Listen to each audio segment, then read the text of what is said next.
Welcome to the Drop the Mic Wrestling Podcast on Tobacco Road Sports Radio and TobaccoRoadSportsRadio.com as part of your Wrestling Wednesday card. I'm your host, Michael Davis. It's been a big week for Tobacco Road Sports Radio. Out of Pocket with Michael Davis returned this past Monday, and usually you'd be watching Out of Pocket 12:30 p.m. Eastern Time during your lunch break, but we take Wednesdays for wrestling. Following last week's AEW Revolution recap with live attendees, Marcus Hernandez from the Four Sides of the Ring podcast, and Jason Seatek, a good friend of mine, and an excellent interview with former WCW superstar Lodi, who has his weight room revival this Thursday. You can go back and watch that episode. Personally, probably my favorite episode that we've done on Drop the Mic. It was absolutely phenomenal. We had 15 minutes allotted extra because of how good that show was. But Drop the Mic is back this week with your main event mics. After his Out of Pocket debut yesterday afternoon, enter the multiverse of mics with myself and the other one, Mike Mealy, from the Mouthing Off with Wrestling podcast. Mike, dude, how are you doing, man? It's good to see you. I'm great, brother. It's great. It was great chatting it up with you with NFL free agency the other day here on Out of Pocket. It feels so great to be a part of that. So great that it's back on the airwaves. So make sure you catch Out of Pocket. You got that Monday, Tuesdays, Thursdays, Fridays. You got it every day. So make sure you tune in live every afternoon on your lunch break. But man, it's great to be here. I'm excited to get back into what I'm more comfortable with, I'd say, professional wrestling. And we've got a lot to talk about this last couple weeks with everything going on. Ooh, dude, there is a lot to talk about on the show. But before we do that real quick, thank you again for hopping on Out of Pocket yesterday. That was incredible. Even though you wore your Eagles hat, I'm not too pleased with that. I'm already writing a performance review you'll get later in the week, and that is one of your weaknesses that you can improve on. You can get maybe a Dallas Cowboy jersey behind you, or maybe a Cowboy jersey, maybe a Cowboy. Well, if we're talking Cowboys, how about your Cowboys? I'm hearing crickets coming from NFL free agency. You said it yourself, right? Mr. Long Snapper, only guy signed. So we'll save that for another day on Out of Pocket. But you better tell Jerry Jones to start reaching in those deep pockets and stop worrying about AI video boards. Man, Derrick Henry gone to Baltimore. Saquon Barkley gone to Philadelphia. Tony Pollard's in Tennessee. Joe Mixon's in Houston. Josh Jacobs in Green Bay. But you know what? It's okay because we have... hopefully there's a name to put there. It's whatever. This is a wrestling podcast, so I'm gonna take a break. Hopefully by the time Out of Pocket's back at 12:30 p.m. Eastern tomorrow, then the Cowboys have signed somebody, made some moves. But WWE has been making some moves, and so I kind of want to split this entire show, 50-50 best we can about WWE and AEW. But the big news that has been made official is the tag team match that is main event in night one. And it's not for the tag team titles. It's not for a new set of tag team titles, which we'll get into. It is The Rock teaming for the first time ever with his cousin, the tribal chief, the head of the table. Mike acknowledges him, Roman Reigns, versus Cody Rhodes and the World Heavyweight Champion Seth Rollins. This is night one. Night two is going to see Cody Rhodes versus Roman Reigns in the main event. And then also night two, Seth Rollins defends the World Heavyweight title against Drew McIntyre. But, dude, anytime I saw on social media about The Rock and Roman Reigns teaming up at Mania versus Seth and Cody, I'm like, okay, this is dream booking. Fans are just like wanting it. Now it's actually happening. With stakes on the line, it determines how involved the bloodline is night two. Of course, Solo Sikoa costing Cody the title at last year's WrestleMania when they were in Hollywood. You were there live for that. But yeah, dude, this tag team match is official.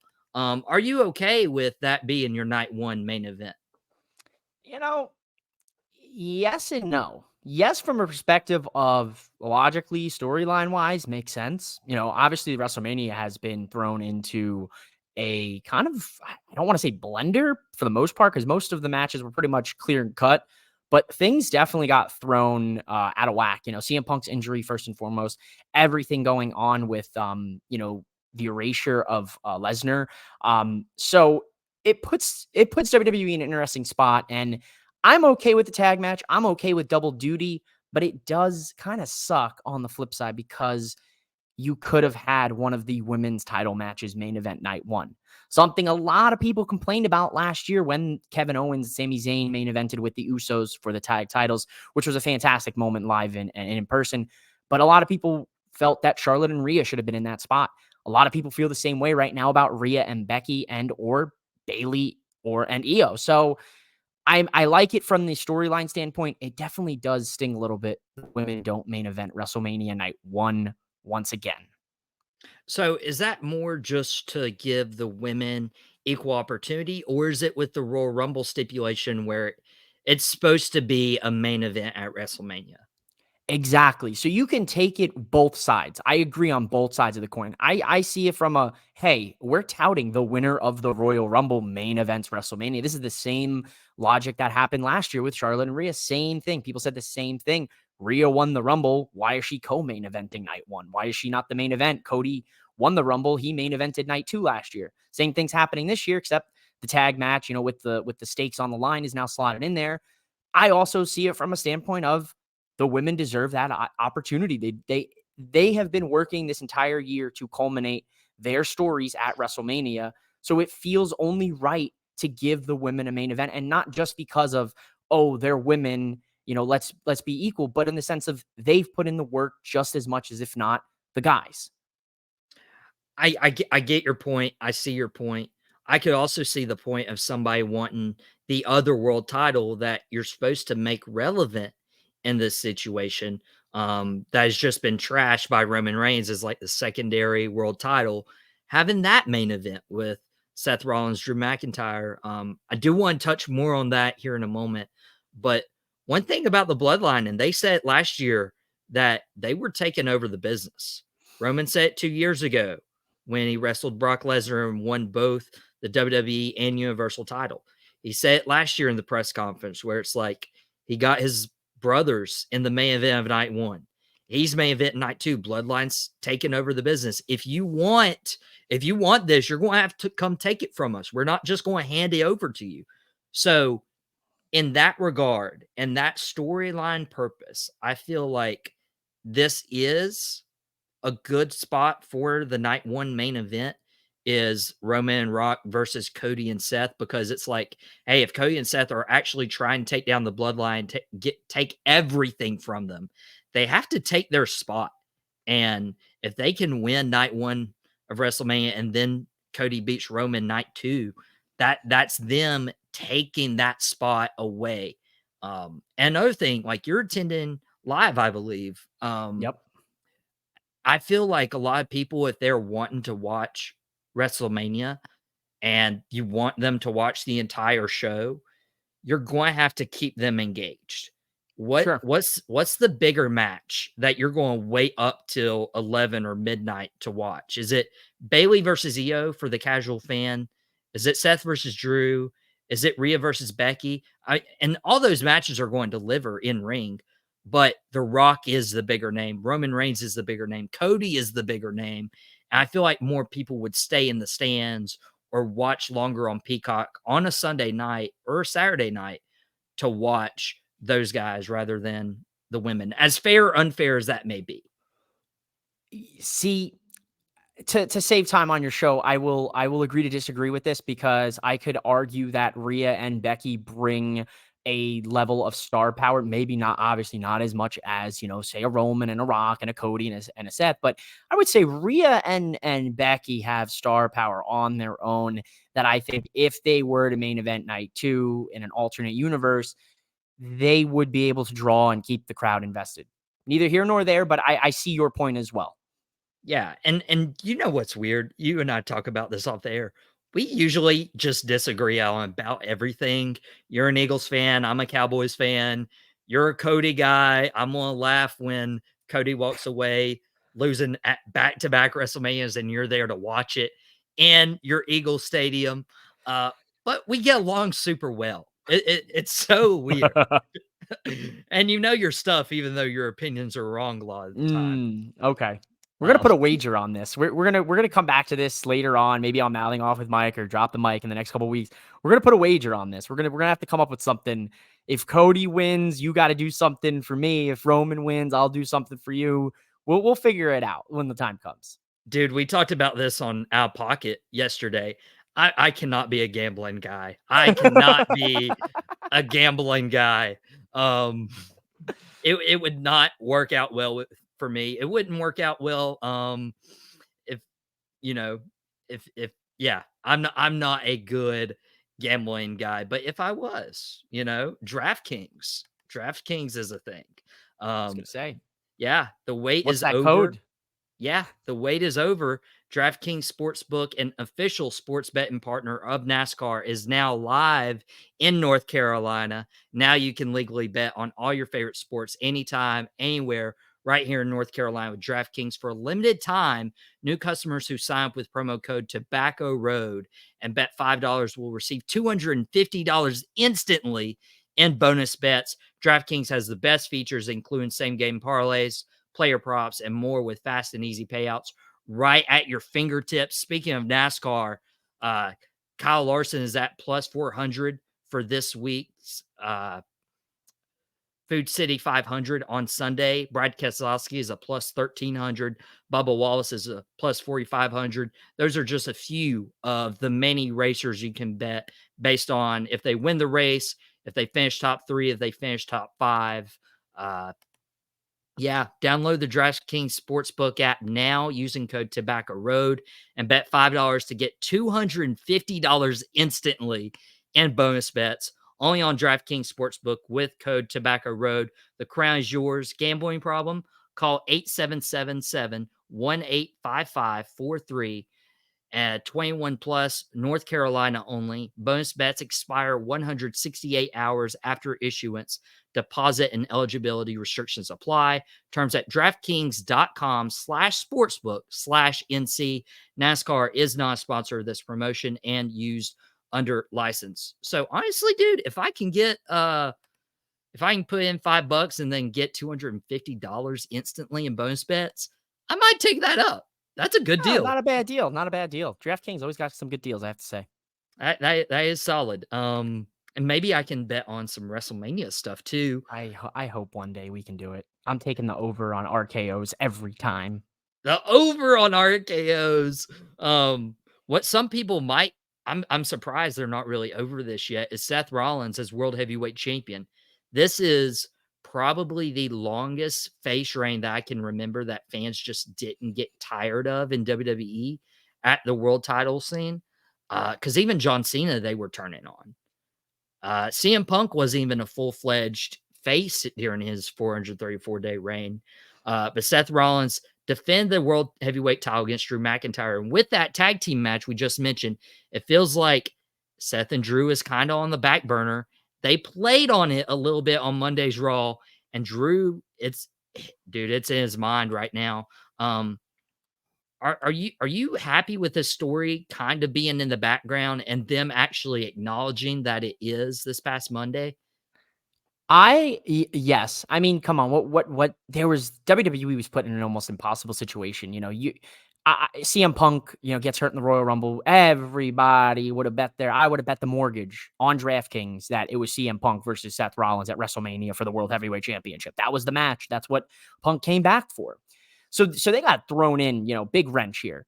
And they did it wonderfully with Drew. And I love that the story is in the background and they're purposely doing it because they're showing you from the perspective of Seth Rollins. Now, look at it from wrestling logic, sure, but look at it from the perspective of Seth Rollins. They're putting the lens through his eyes and they're pushing the story to the back burner because it's on his back burner. He said it. Of the list of things that I'm worried about heading into WrestleMania, you're at the bottom. And Drew, with one of the best facial expressions in the game, charges the ring, goes to pretend to attack Seth, but he doesn't. He stops himself. He goes, no, you know what? I'm going to save this.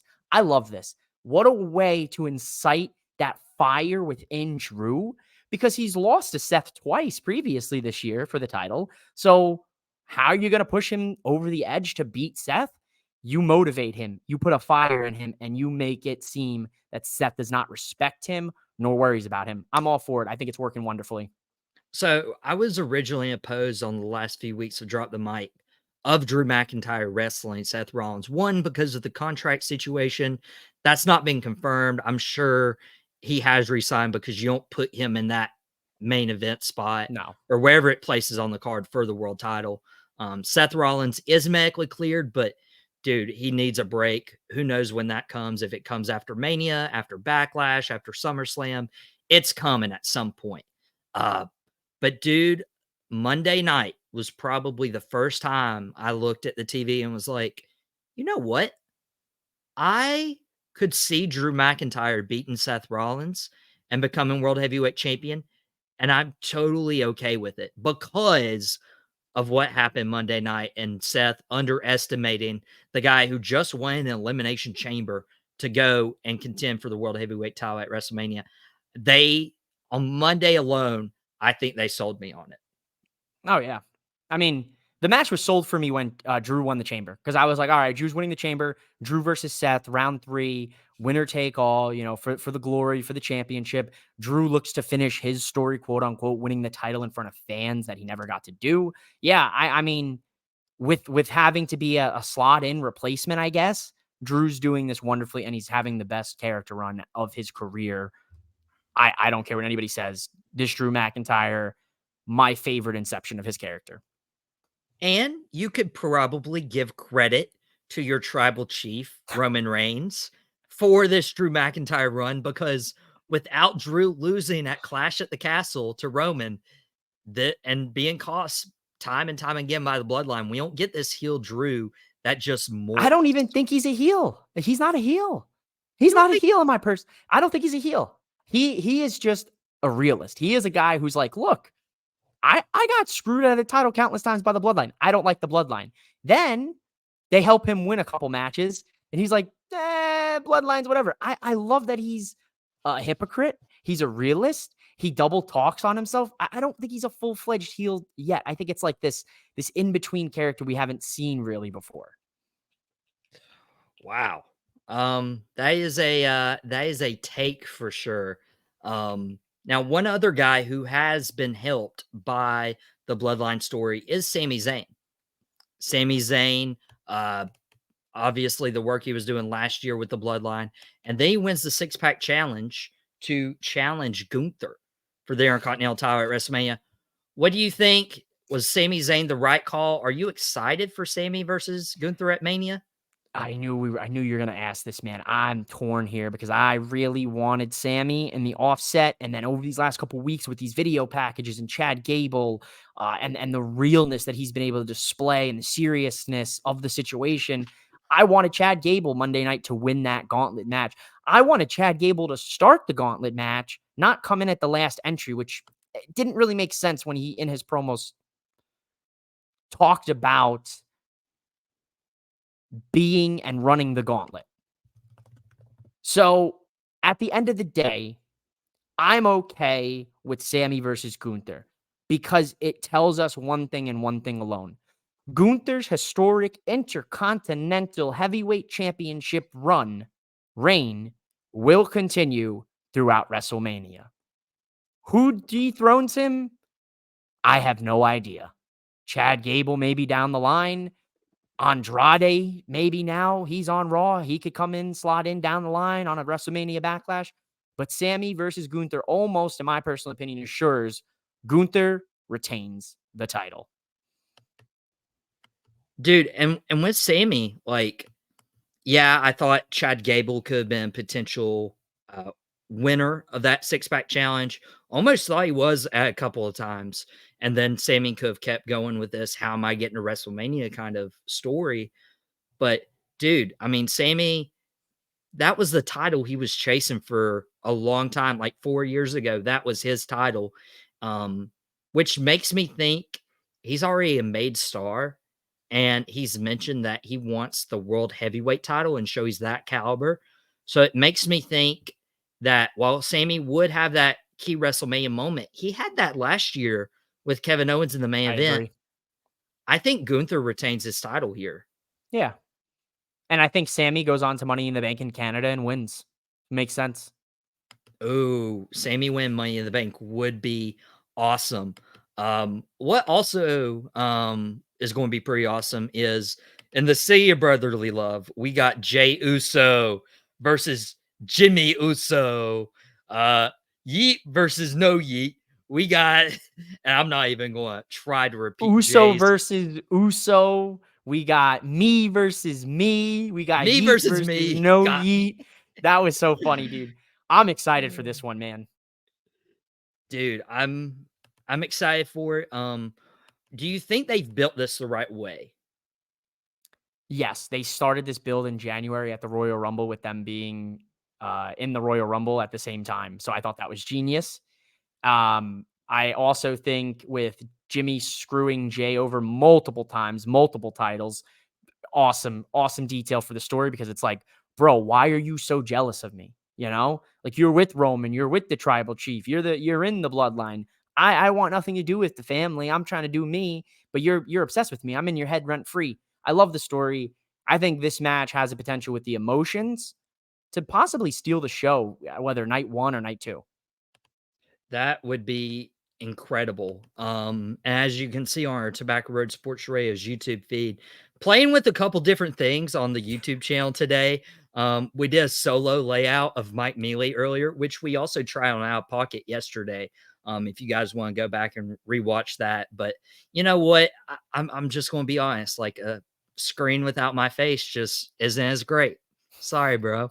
Um, so I don't think I'm going to do that solo layout on you again. For me, though, I mean, why not, Oh right? yeah, do it. Why not? And I can still hear you. Well, that's positive. Yeah, it's whatever. But they've honestly, back to Jay versus Jimmy. We found a squirrel on the podcast. Yeah. Uh, there it goes. This is how our conversations are, whether me and Mike are like playing Madden or we're on the phone talking to each other, or we're playing Madden and I like cream his Eagles bad. Yeah, it was bad. Um, I wasn't even Yeah. like focused or He whatever, wasn't but trying. It was it bad. was Bad. it's okay.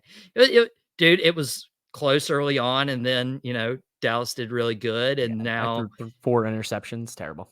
but to be fair, I mean, I was using Cowboys players who aren't even on the team anymore, like Tyler Biotish and It Tony doesn't Pollard, mean anything. That Dorrance doesn't mean Armstrong. anything to me. It's about the pride, Mike. It's the pride. But they've been building this Jimmy and Jay feud longer than January.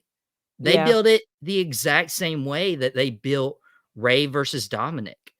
They Mm, set that in motion in the summer, and then since you want the payoff at WrestleMania, you're going to have the other switch brands. So Ray, you know, tries to retire. Triple H is like, hey, we'll just move you to SmackDown instead. yeah. Um, Jey Uso's like, I quit, deuces. Yeah. And then Cody's like, actually, come over to Monday Night Raw. And then Royal Rumble is where both, I believe, started to like, oh, we're introducing these characters back to each other. I Yeah. think this is incredible by Triple H to like just get 9-12 months out of something you would have had in like 2 or 3. And this match is going to hit better at Philadelphia in the Sea of Brotherly Love than it would at like a Crown Jewel. Oh, yeah, absolutely. Um, Also, speaking of, tag teams, they were in the main event last year, at WrestleMania's night 1. But now, man, I wrote an article on fansfirstsports.com. You guys can go check that out on FFSN. But I was like, man, they got to split these tag team titles. There's 2 main tag teams. There's 9 teams 9 on teams on both each show. Raw and on SmackDown. But instead, they'd make the announcement on Monday that instead of like creating a new set of tag team titles and having one defended on night 1, the other on night 2, we're going to create a 6-team ladder match for the undisputed tag team titles. Damian Priest and Finn Balor are one of those teams, and there will be other 5 teams, decided, I'm sure, on SmackDown and over the next week or so. But man, I cannot get over them not splitting the tag titles. Do you feel my pain on this one? Yeah, I feel your pain on this. You know it firsthand. I've been an advocate for splitting these tag titles since the new year. I had a whole final mouth off back then detailing when AOP re-debuted, like time to split the tag titles. I just spoke it on last week's episode. Time to split the tag titles. Similar to your article, went through, named each team. I forgot a couple, but I threw them in post edit. 9 teams each division, and you're gonna have a set of tag titles floating. Come on, man. You have the opportunity to get so many teams on TV to show their talents. And it pains me to say it, but I have the feeling, and I've seen a lot of theories out there on social media, that they're going to do the corny one Raw team, one SmackDown team. They each grab a belt, and then that's how they split the titles at WrestleMania. I have seen You're that theory.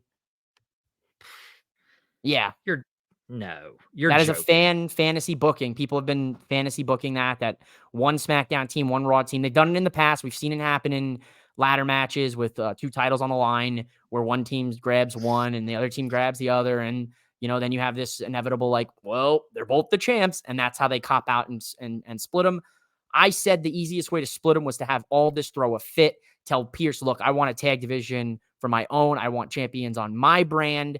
I'm the SmackDown GM. You've had these titles for over a year. It's time for my teams to get a crack at those SmackDown titles. I want the titles. Split them right then and there. Have the Judgment Day versus 2 teams or 3 teams from Raw, ladder match.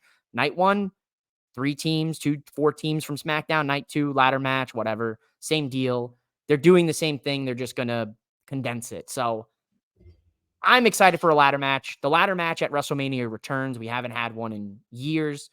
But man, it feels like a cop out, especially if they do that whole one team grabs one and the other. Yeah, I love ladder matches at WrestleMania. It's always fun. But man, I'd rather it be the United States title. Have Logan Paul, Yeah, Randy Orton, have 4 other guys that need a rub. Put Cameron Grimes in the ladder match. That would be awesome to see. Um, but yeah, I'm not a fan. These qualifying matches too.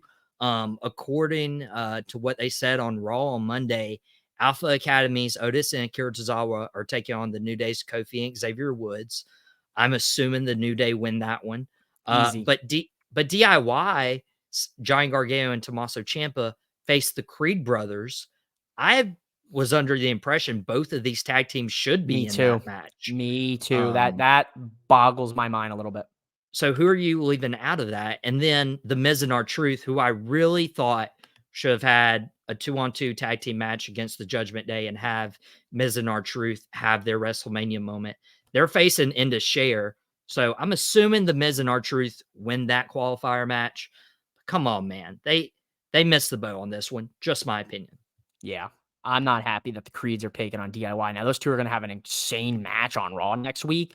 But unless they do a last man or last chance qualifying match at the end, that's a tough decision because I lean toward the Creed brothers, but I also love DIY. So for me, I'd have to say DIY because they really need this.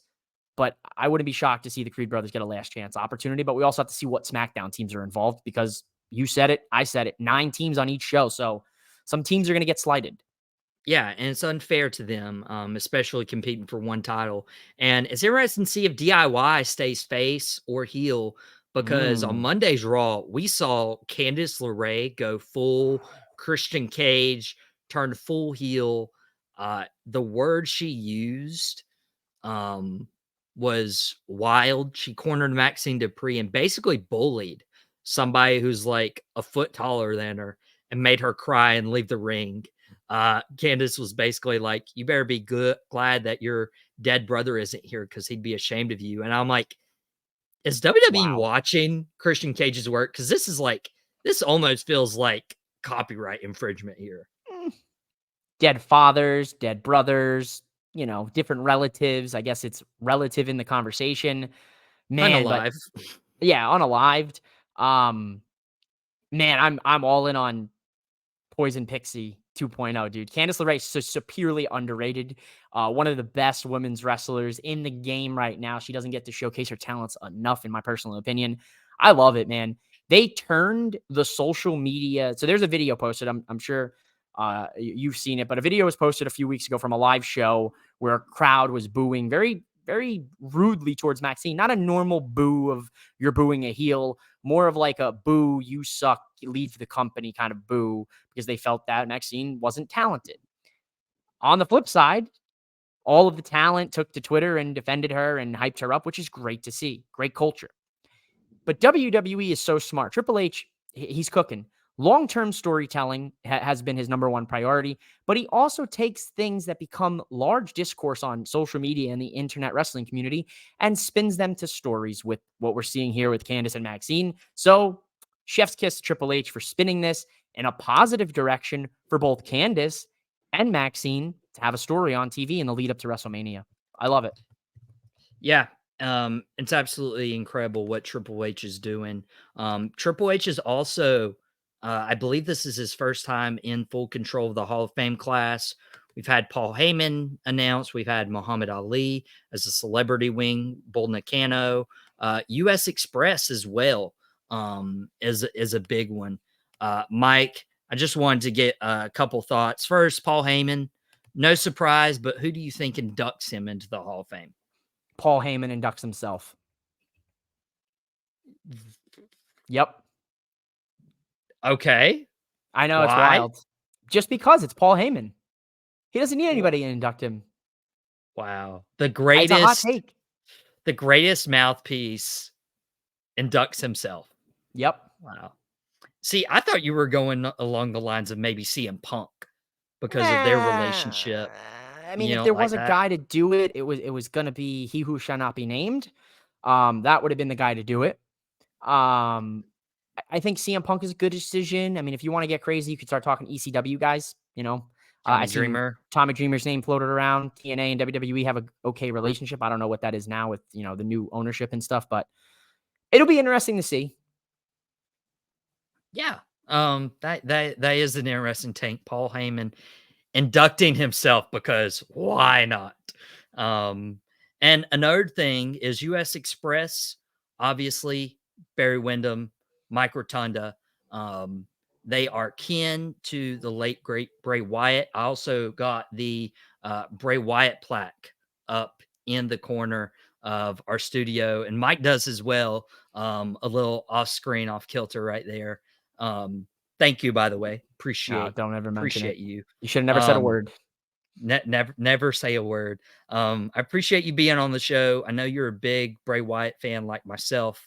Yeah, what do you think about US Express going in? And does this mean that Bray Wyatt's going to be inducted probably at WrestleMania 41? This is a tough one for me. I feel so happy for Mike and Barry here to get in the Hall of Fame here. US Express, what a great tag team, legacy tag team. It does feel a little awkward that WWE did not immediately put Bray in the Hall of Fame this year. Now, there is still probably one or two announcements still left to be made on the Hall of Fame, so things could change. But I guess I'm okay with him being inducted next year because I'll be honest, I'm still feeling the effects. I'm sure his family's still feeling the effects of that. That was such a shocking moment in August that I don't think really I don't know if we can handle it. But on the flip side, if Bray goes in, I want Brody Lee in there as well with him. So maybe that's why he's not going in this year, because they are going to put both of them in together next year. That's just kind of a back of the head kind of thought. Yeah, I would love the whole Wyatt family to be inducted. And yes, I do see the Brody aspect, but what is that something that AEW has to like agree to? Because is Brody or his family's like under contract with AEW? Well, yeah, we know Amanda works in with talent and talent relations and production. So I'm sure if it needed to be cleared, they could clear it, because AEW did a fantastic tribute for him back in the day. And what greater tribute than getting inducted into the quote unquote, maybe the only Hall of Fame, but I know TNA has their own Hall of Fame, but the most recognized wrestling Hall of Fame, right? Yeah. And it would be really special to see either of those guys, if not both of them, go in. I'd also like to see Bray just go in solo as well. Mhm. Like, I love the White family. Wyatt family versus the Shield back in the day. Like, oh my Versus New goodness. Day. Oh, Oh, dude, they missed the boat not having Wyatt family versus the Shield at WrestleMania because yeah. they had built it that entire like WrestleMania season, and we didn't get it at WrestleMania. We got it at like a Fastlane or Elimination Terrible. Chamber or something. It was. Yeah. Yeah. So it was. We still got it. We do still miss Bray. It's tough. You mentioned AEW. Um, we have to shift gears here to AEW and what they're doing. One thing I do want to note is they have a new look that they debuted on Wednesday. Obviously, went to Revolution the Sunday before. Dynamite shows back up, and it kind of looks colorful. Uh, if it reminds you of a little something, what's your overall thoughts on? I cracked the joke. I said NXT 2.0, but then I kind of thought about it and I was like, AEW started first with like the color pop with the 2019 inception. So it's more so them going back to their roots because a lot of people love the color. A lot of people love the tunnels. I'm okay with going back to this look, but personally, the thing that's kept AEW apart from WWE and the feeling was they didn't have an overproduction on like everything. Now they have the LED ring mat, they have the LED barricade, similar to what WWE does. I personally liked when they did like the old school barricades and the ring mats, like the old school cloth ones. It just felt like I was watching more of a wrestling based product. Whereas like WWE, we know is sports entertainment. So the production and having that additional LEDs makes sense. I like the new design. I like the new logo. I love the new opening song. It's catchy. Overall, I don't think putting lipstick on it is what could help AEW. I think just consistently booking their talent with consistent stories would go a long way than just a quick put lipstick on it. Yeah, I mean, I'm never against a company redesigning what they look like, but stick to your core, stick to Mhm. what got you to the dance. And you mentioned 2019 being, what really got them to the dance. They're a pro wrestling company, old school barricades, old school mat. I do love, bringing back the tunnels. Yeah. I like the TNA tunnels that TNA's using a little bit more. Those were awesome. Oh, I mean, but we'll see what we got from AEW, because we do have a big match, Danielson versus Osprey, pending at AEW Dynasty. People said Osprey's match against Takeshita at Revolution is a match of the year candidate. Dude, could this just blow that match out of the water? Oh man, this Brian and Will, dude, this could be like a I don't know if those two collide, the world might explode type of moment. Like that is something I never ever thought we would get to see, and it's a reality in a month. I'm excited, dude. This is gonna be great. Great. This is gonna be a match of the year. Osprey might have multiple matches of the year this year. Dude, he might. This might be match of the decade, Oh um, man, when it comes down to it, because it is Danielson and Osprey, and Danielson obviously getting towards the end of his career, but he's kind of still in his prime phase. Like he can go he 30 absolutely minutes, can. 45 minutes, 60 minutes. He can go, and then putting him in the ring with somebody who makes it look so effortless, like Will Osprey. I mean, his match with Kyle Fletcher last week on Dynamite was really great. So excited to see what he does. Um, I went on the show last week and I was talking to Jason. I was talking to Marcus. Marcus being from the Four Sides of the Ring podcast. You and I have been on a couple of their episodes, and we will, by the way, we will be getting those tag team titles. We Just will be. FYI. We will be getting that. The trivia championship. We were coming. We are coming for those tag team championships, and you cannot stop us. Okay. Just FYI. Okay. Whoever wins the finals, you're on notice, whatever. It's you're on.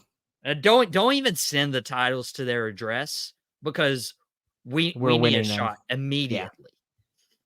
They'd have to send us right. Actually, send it to their address so they have the pleasure of sending it to us. Exactly. Now you're thinking. I like it. Now I'm thinking. I don't think a lot, but what I did think about last week was like, man, if Okada debuts on Dynamite tonight, I'll be upset. We didn't get to see him in Greensboro.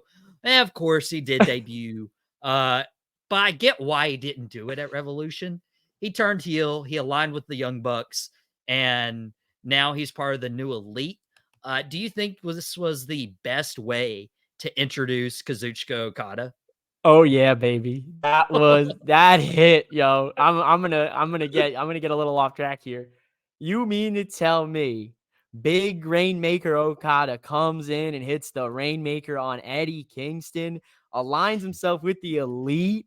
He's in the elite now. They booted Hangman suspended. They threw Kenny out. I love it. This is so good. I have a phrase that I'd use, but we can't because we got to keep things family friendly on this platform. But it is such good, and I love it, man. It's such good stuff, and I love it. Yeah, that was wild, especially knowing Okada and the Young Bucks have a history back in Japan. But you mentioned it. They suspended Hangman from the Elite, not AW from the Elite, but they fired Kenny Omega from the Elite. Why the difference? Well, I think they're seeing that Hangman has gotten an edge to him over these last couple months with Swerve, and he's absolutely lost his mind. So I feel like with the suspension to Hangman, that's something that pushes him over the border with character wise. And maybe the Young Bucks use that to their advantage. Maybe like, hey, man, come on, man. You love us. Come on. We got you. Don't worry. And then down the line, Hangman, helps the elite and gets his spot back in. As for Kenny, this is inevitably leading to some form of a elite civil war down the line. I'm just saying. Kenny Omega does have some friends. They do go by the name of Adam Cole. Could Baby. see, Undisputed Kingdom might dissolve, or maybe Kenny Omega joins up with the gang. There's a lot of things that could be cooked, but I will say, when Tony Khan has fully fledged an idea out, when you get what we got this past Wednesday on Dynamite, what we got this past Saturday on Collision, this has been fully fleshed out, and I'm excited to see where this takes us through the summer. And I feel like Okada's appearances sporadically on AEW programming helped him feel more comfortable about making the jump full time to the US and also not signing with WWE. He kind of knows what he's in for with Yeah. AEW, and what fans are in for are 30, 45-minute classics. If we can get those, AEW spoiled now because they got Okada, they got Osprey, and now big business tonight, potentially Mercedes Mone showing Ooh. up. Dude, obviously she's showing up.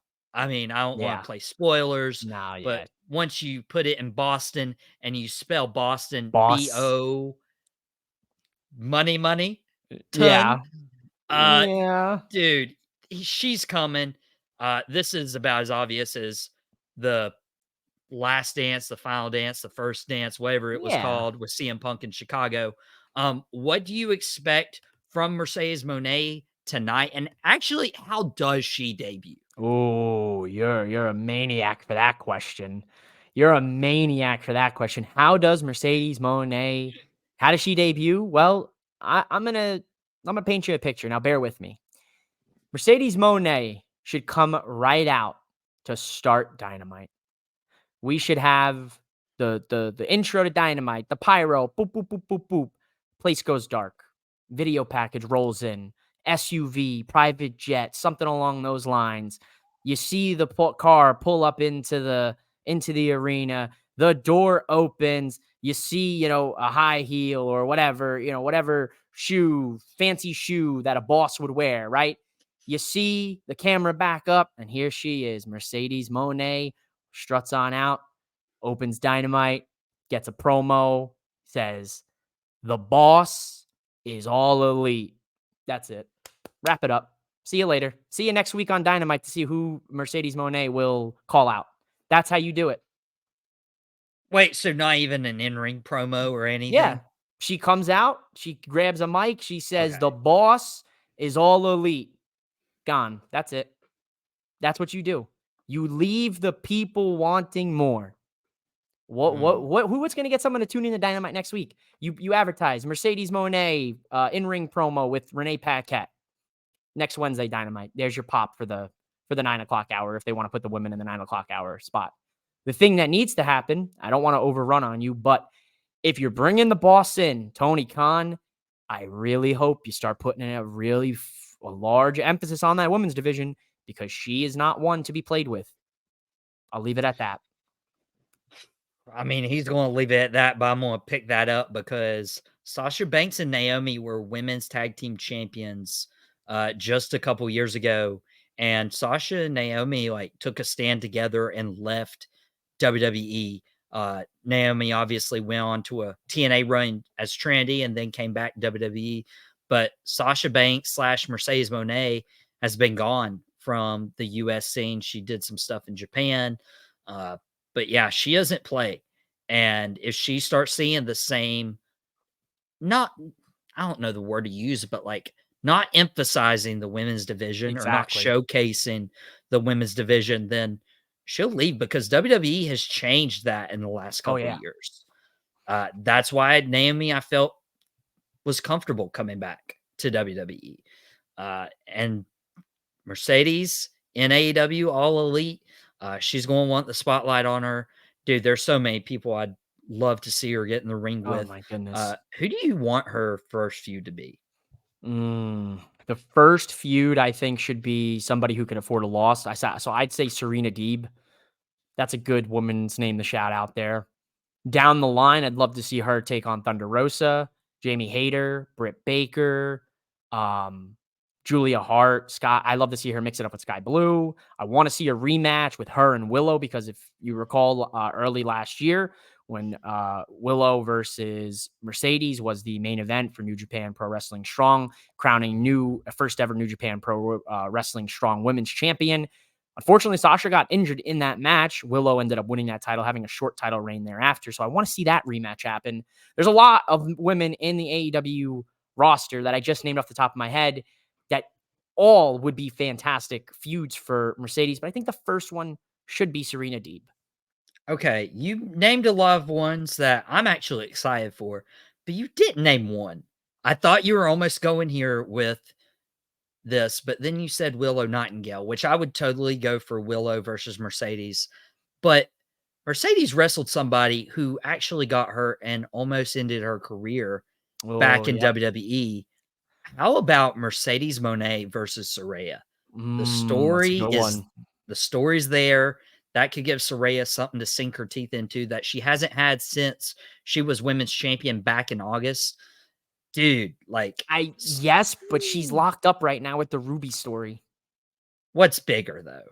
Oh yeah, Saraya absolutely. versus Ruby? No, yeah, of course. I'm not saying that, but if they abandon this story, that's a bad faith abandonment there because they've put a lot of Rampage time, and yeah, I know it's Rampage, but they put a lot of Rampage time and some Dynamite segments into this whole Ruby, Saraya, Cool Hand, Ange, Harley Cameron thing, and I'm cool with Ruby and Saraya having a match here, whether it's at Big Business or down the line at Dynasty.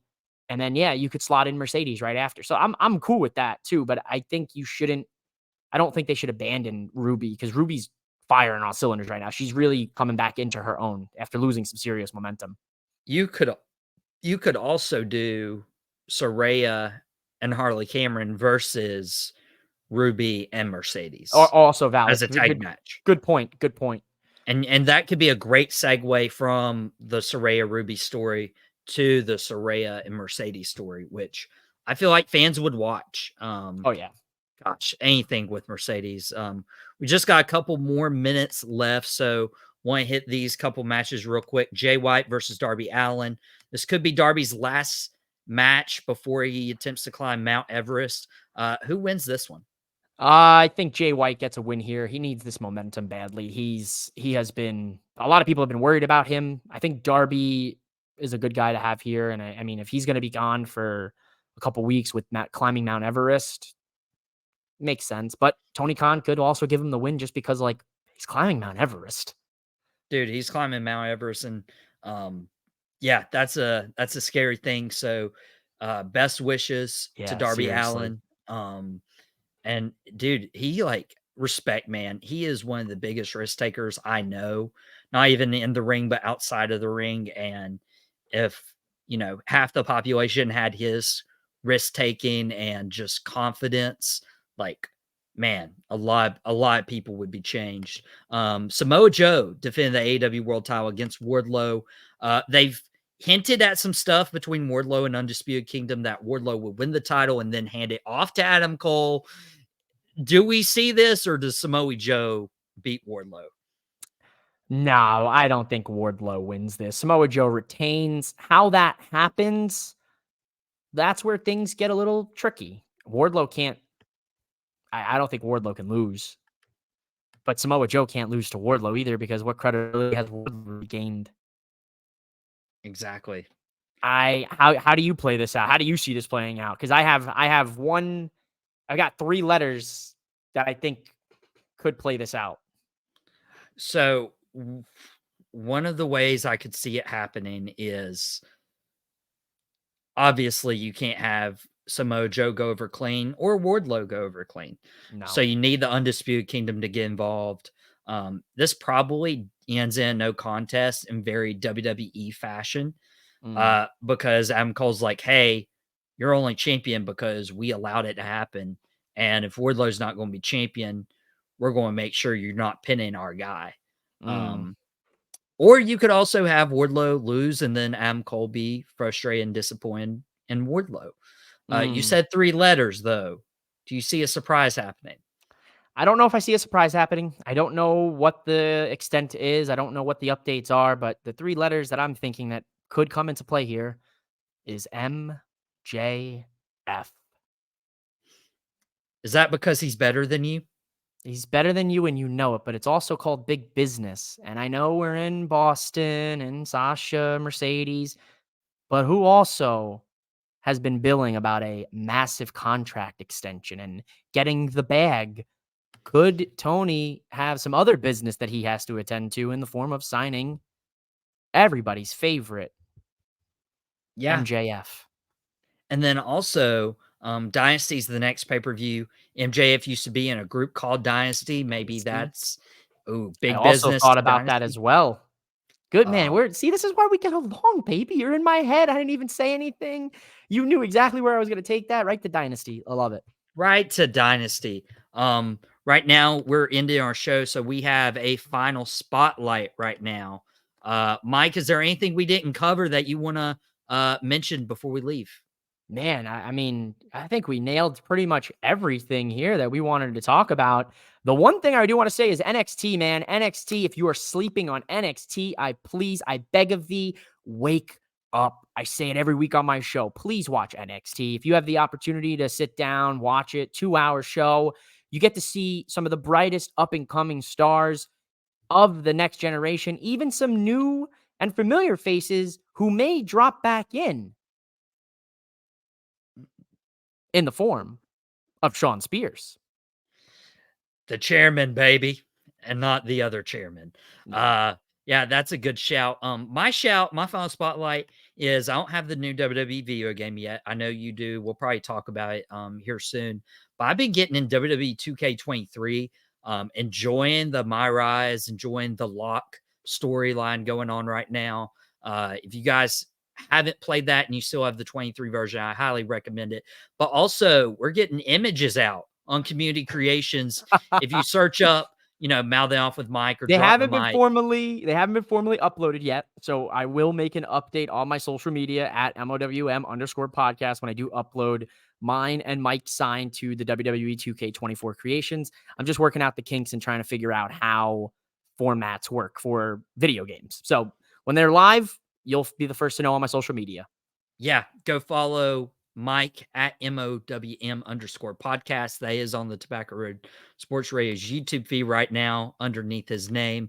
But yeah, we got to get out of here. Thanks everyone who tuned in for Drop the Mic this week and everyone who supported Tobacco Road and what we've been doing this week with the return of Outta Pocket with Michael Davis. You can go watch the first 2 episodes on the Tobacco Road Sports Radio's YouTube channel. We'll be back for Thursday and Friday at 12:30 p.m. Eastern time for your lunch break with Outta Pocket. Mike was on the show yesterday, so you can go watch him. Go follow Mike at MOWM_podcast on his social media and YouTube channel to see his podcast. And of course, Lodi was on the show last week.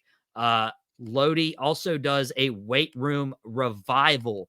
It will be tomorrow night in Matthews, North Carolina, at Your Flex Appeal, which is his wrestling school and gym, with special guest speakers Peter Built, Pastor Andy McDaniel, and it's hosted by Lodi himself. So you'll get to see me there. You'll get to see Lodi there. But yeah, subscribe to the Tobacco Road Sports Radio's YouTube channel for more Drop the Mic episodes this year. Follow us on Facebook, Instagram, and our new TikTok. We have a TikTok, and we're posting Drop the Mic clips, Outta Pocket clips, Cat Cave clips, all the stuff. Again, Outta Pocket will be back tomorrow, Thursday, and Friday at 12:30 p.m. Eastern for your lunch break. It's your first daily sports show on Tobacco Road 4 times a week on the YouTube channel. But most of all, guys, thank you for spending your Wednesday with us on Drop the Mic. We have to get out of here, but whatever you do, don't drop the mic. We will see you all next week.